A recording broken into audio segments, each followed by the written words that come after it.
भावनाओं का जीवन में महत्व। चिकित्सा विज्ञान ने यह सिद्ध कर दिया है कि मनुष्य की भावनाओं का उसकी शारीरिक क्रियाओं पर बड़ा प्रबल प्रभाव पड़ता है। इस बात के भी अनेक प्रमाण हैं कि यदि कोई व्यक्ति बीमार या अस्वस्थ हो परंतु उसका मन शांत हो तथा उसमें किसी प्रकार की कोई उद्विग्नता ना हो तो उसके शीघ्र ही रोगमुक्त होने की आशा की जा सकती है। ऐसा रोगी जल्दी ठीक हो सकता है। रोग भले ही साधारण हो परंतु यदि व्यक्ति आशंका, भय और चिंता से ग्रस्त हो तो डॉक्टर जानता है कि उसे ऐसे रोगों की पर बहुत परिश्रम करना पड़ेगा। डॉक्टर विलियम एडलबर्ग का कहना है, मनोस्थिति शरीर को किस प्रकार प्रभावित करती है। वैज्ञानिक रूप से यह अभी ज्ञात हुआ है।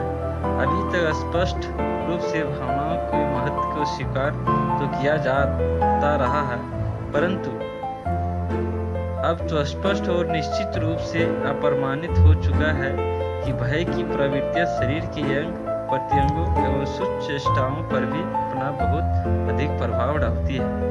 एक पूर्ण स्वस्थ व्यक्ति भी बीमारी के चंगुल में फंस सकता है, पर यह सब उसकी अपनी कल्पना द्वारा ही होता है। जब वह रोग की कल्पना कर लेता है तो वह बीमार ना होते हुए भी उसे बीमारी से होने वाले कष्टों को भुगतना पड़ता है।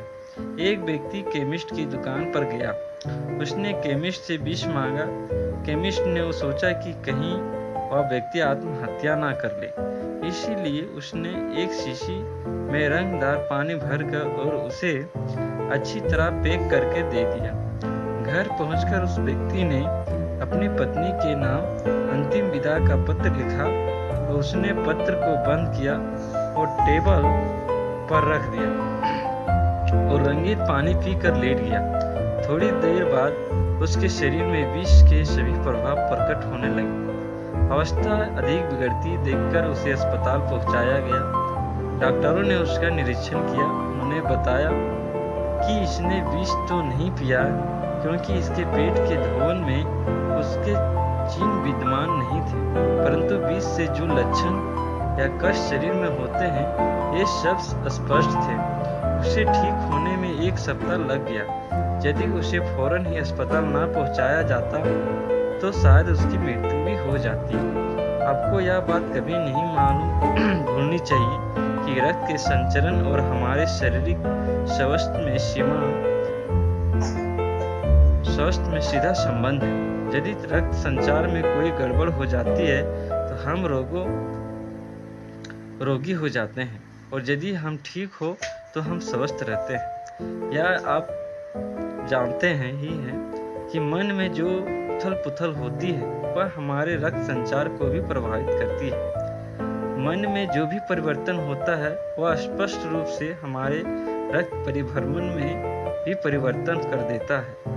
क्रोध आने पर, कोई भय उत्पन्न हो जाने पर अथवा किसी प्रकार की दुर्घटना घट जाने पर हमारे रक्त संचार के प्रमुख स्रोत हृदय पर फौरन प्रभाव पड़ता है। आपको यह भी ज्ञात होगा कि क्रोध आने पर रक्तचाप बढ़ जाता है और रक्त संचार में अव्यवस्था उत्पन्न हो जाती है। ऐसा कहा जाता है कि यदि घोड़े का मालिक घोड़े को चाबुक लगाए या यूं ही उसे डांटे फटकारे तो घोड़े के हृदय की धड़कन 10 से 12 बार प्रति मिनट अधिक तेज हो जाती है। क्रोध, चिंता, भय या अन्य किसी प्रकार के मानसिक कष्टों, क्लेशों एवं तनाव आदि में रक्त संचार में भारी परिवर्तन होता है।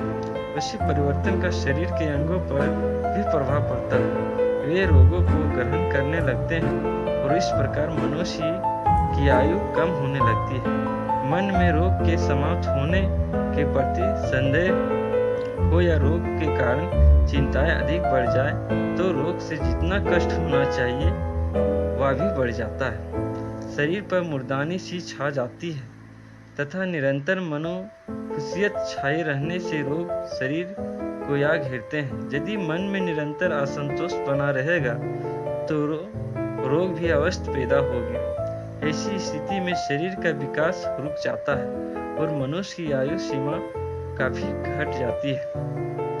एक सुप्रसिद्ध चिकित्सक का कथन है कि शरीर के विकास और थकान आदि को नष्ट होने से वाले अणुओं की मरम्मत आदि के लिए भोजन का पाचन बहुत आवश्यक है।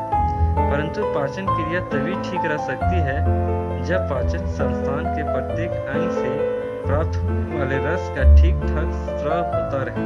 इसके लिए आवश्यक है कि भोजन रूप रस और गंध हर प्रकार से अच्छा हो। साथ ही भोजन करते समय आपके विचार भी तनाव रहित होने चाहिए, तभी आपकी पाचन क्रिया ठीक रह सकेगी और तभी भोजन का उचित और अच्छा प्रभाव आपके शरीर पर पड़ेगा। यदि भोजन रुचिकर हो, स्वादयुक्त हो, देखने में भी अच्छा हो और खाने वाले की इच्छा भी हो, तो पाचन संस्थान सक्रिय होकर उसके पाचक रसों का उचित स्राव भी होने लगता है। मुंह, कंठ, अमाशय, जिगर, तिल्ली और पित्ताशय आदि से आवश्यक पाचक रस तुरंत रिसने लगते हैं, जो भोजन को पचाने में विशेष सहायक सिद्ध होते हैं। ऐसा ही भोजन सुपाच्य कहलाता है। आप इस बात से भी परिचित होंगे कि अपमान या अन्याय होते ही आपका मन मस्तिष्क तुरंत विद्रोह कर उठता है तथा उसमें एक विस्फोट सा होता है। इससे यह सिद्ध होता है कि भावनाओं को हमारे शरीर के अणुओं सेल से बड़ा घनिष्ठ संबंध है। हमारे शरीर के प्रत्येक अंग में संवेदनशील तंतु होते हैं, जिसका नियंत्रण हमारे मस्तिष्क करता है। मस्तिष्क अति संवेदनशील केंद्र है। जब भी हमारे मस्तिष्क में कोई विचार आता है अथवा हम कुछ सोचते हैं तो उस विचार से संबंधित अंग के संवेदनशील तंतु तुरंत ही सक्रिय हो उठते हैं। इसीलिए हमारा प्रत्येक विचार, क्रियाकलाप, आशा, निराशा, चिंता और भय की भावनाएं हमारे अंग प्रत्यंगों के व्यवहार पर गहरा प्रभाव डालती है। आपने देखा होगा कि प्रातः काल के समय कोष के प्रत्येक कण में सूर्य का अत्यंत सूक्ष्म एवं चमकीला प्रतिबिंब दिखाई देता है। इसी प्रकार हमारे शरीर का प्रत्येक अणु मस्तिष्क के लघु रूप से प्रतिबिंबित होता है, अर्थात शरीर के प्रत्येक अणु में मस्तिष्क का लघु रूप झलकता है। हमारे मन में जो उद्देश्य का लक्ष्य होता है वह हमारे शरीर के अणु से ही प्रकट होता है। हमारे जैसा चरित्र होता है वह हमारे अंग प्रत्यंग और हमारे विचारों तथा क्रियाओं में झलकता है। जितनी बार हम क्रोध करते हैं उतनी बार हम चिंता करते हैं। जितनी बार हम व्याकुल और बेचैन होते हैं उतनी ही बार हम अपने शरीर के अणु के विरोध युद्ध की घोषणा करते हैं। उतनी ही बार हम उन्हें अपने सम्मान कार्य करने से रोकते हैं। भय, चिंता और गलत भावनाओं आदि मनोविकारों का हमारे शरीर अणुओं पर अच्छा प्रभाव नहीं पड़ता, बल्कि ऐसे विचार, ऐसी भावनाओं कष्टों को हमारी ओर खींच ले आती है। अतः हमेशा अपनी भावनाओं को तनावपूर्ण होने से रोकें और उन्हें कोमलता से दूर करने की कोशिश करें।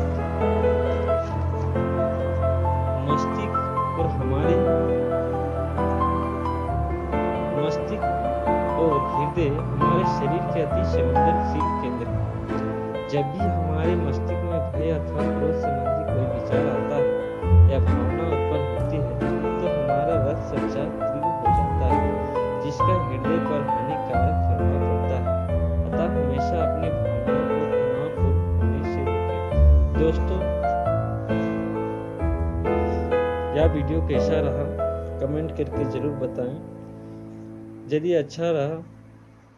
अच्छा लगा वीडियो तो शेयर करें और लाइक करें और चैनल को सब्सक्राइब करें।